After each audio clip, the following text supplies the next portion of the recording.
Good morning guys, and welcome to my BMW M8 Competition Gran Coupe review. I'm currently out in beautiful northern Italy on one of their fantastic mountain passes. I got up very early this morning, so excuse me if I look tired, but it was worth it because, as you've just seen, I came hauling up this amazing pass pretty much on my own when that was a couple of hours ago, and I watched the sunrise, which was just absolutely stunning. Anyway, let's talk about this car. I've had this for just over a week now and traveled about 1,200 miles across Europe in it with my girlfriend. So we've done motorways, traffic jams, mountain passes. We've done pretty much everything in it, and I feel like I know it very well. Firstly, it's been pretty much the perfect car for this trip. It really has. Absolute comfort coming down to Italy, and then when you hit a pass like this, you can still have fun. It's no M2 in the bends, that's for sure, but you've got to remember, this thing is around 2 tons and over 5 meters long.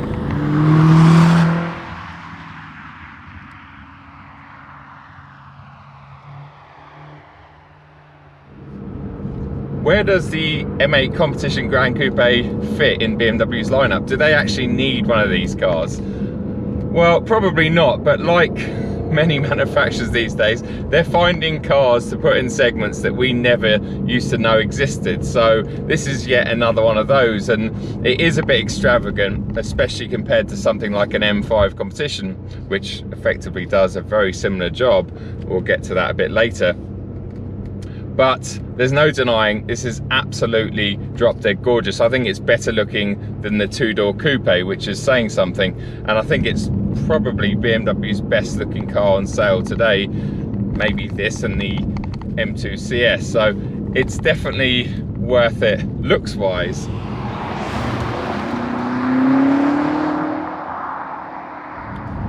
This car has the stunning aventurine red paintwork, which is about £1,000 extra, and it also has one other option. That other option is the £21,000 ultimate package, which basically consists of pretty much everything you can spec on one of these. So think laser lights, think carbon ceramic brake option, think Bowers & Wilkins sound system, carbon exterior package, a number of options, and like I said, pretty much everything. So this particular car actually retails at just over £140,000. It shares the same running gear as the M8 Competition and the M5 Competition, so think 4.4 litre twin turbo V8, 625 horsepower, 750 newton meters of torque.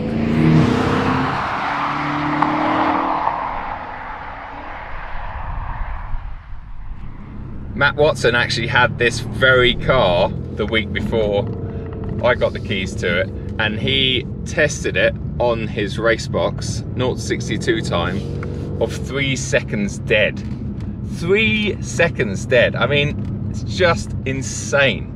So we're talking a 4-seater, 2-ton, over 5 meter long, 0-62 in 3 seconds, and it does feel every bit that quick. Maybe not at the altitude I've been driving over the last few days, because obviously it loses a few horses where it struggles to breathe a little bit, but that is mighty fast. Let's talk about what it's like dynamically. So I've put it into MDM and 4-wheel drive sport. I've got the suspension in sport as opposed to sport plus, because I think that's just a bit too firm. And the way it handles, I mean, now I'm used to it. It did feel really big and quite tank-like when I first tried to push it, but you do get used to it, and it just feels incredible for something so large. It really is amazing.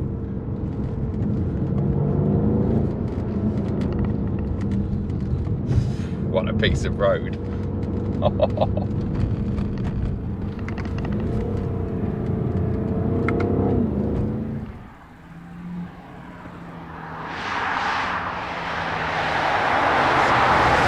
Let's look at my positives that I think about this car.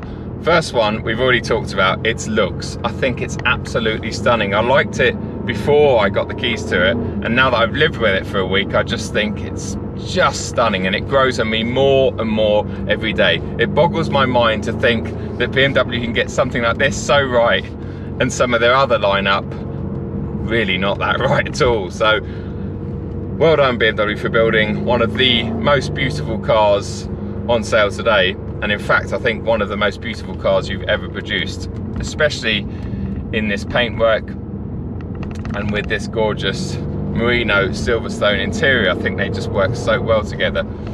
Interior, well, that's my second positive.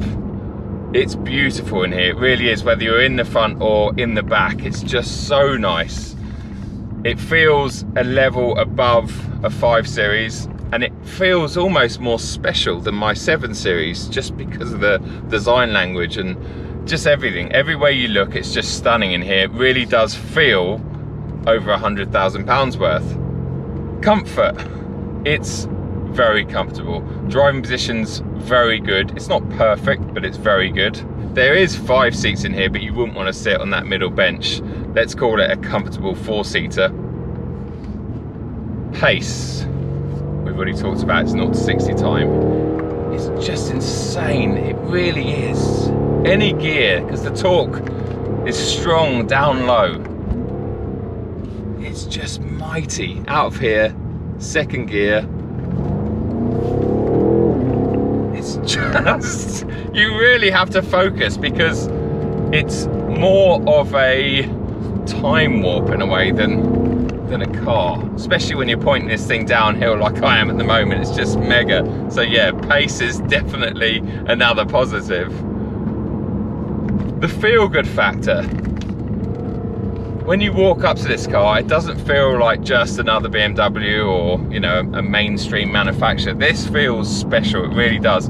And that kind of goes to justify some of that price tag, because it is a special car, it really is, and it's had a lot of attention in the week that I've had it. A lot of people have come up, asked about it, looked at it, dribbled over it quite literally. So yeah, big time feel good factor.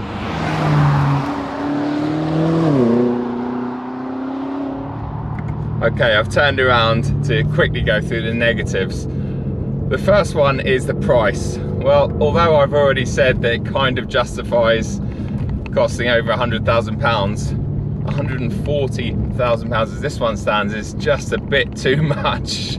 Although it's a BMW and you're gonna get a pretty healthy discount. So is it worth it? I think it is in terms of parts and materials and performance and stuff, but 140k for a BMW is a lot of money. Other negatives are the boot. Although it's not small, it's not really big enough for 4 people, and the actual opening, the aperture of it is very small and restricted. It means I couldn't take my mountain bike on this trip, whereas I could take it if I was in my M2 competition. So yeah, I think, well, I wish they could have fixed that.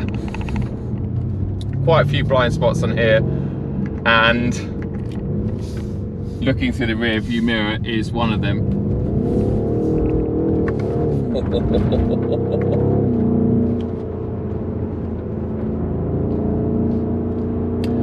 The only other negative really is the sound. Although it doesn't sound too bad now that I'm pushing it up this hill, it is a bit muffled, and yeah, you're kind of left for wanting more. But I get that it's 2020 and unfortunately these manufacturers have to meet so many standards and regulations and stuff. There's so many filters on the exhaust system. It just doesn't sound as good as I want it to sound. It doesn't sound as good as an RS6 or an RS7. We're almost back up at the top. We'll turn around and then I'll give you my conclusion.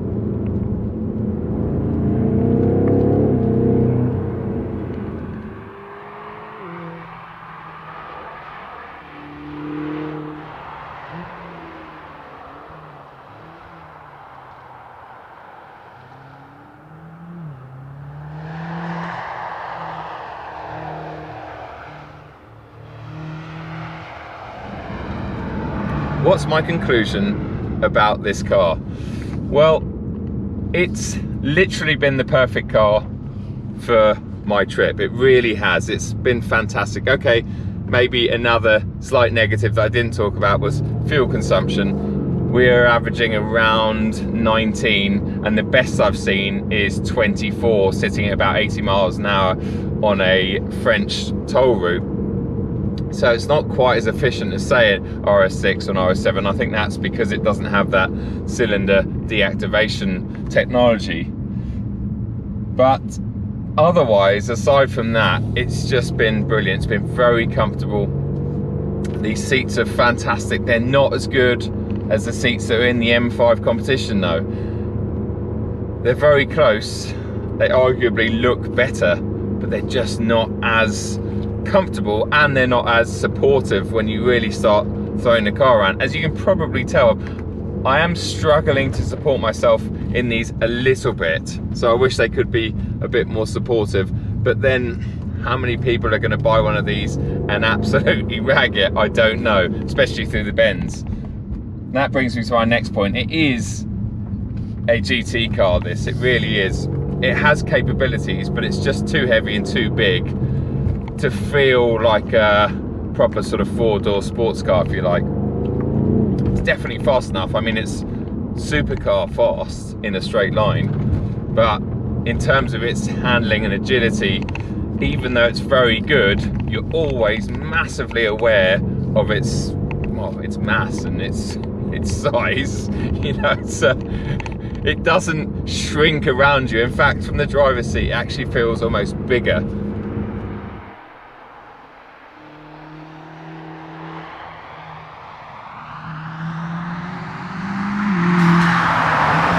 I think this car's biggest problem is the £20,000 cheaper M5 competition. Yes, it doesn't have the looks, but I arguably prefer the subtle M5 looks, and I think that's what the M5's always been about. You know, it isn't shouting at what it does or what it can do, it just does it.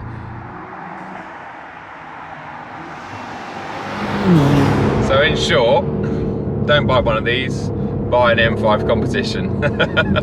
No, of course, if you've got the money and the looks of this melt your heart, then go and buy one, because they're pretty special. They really are.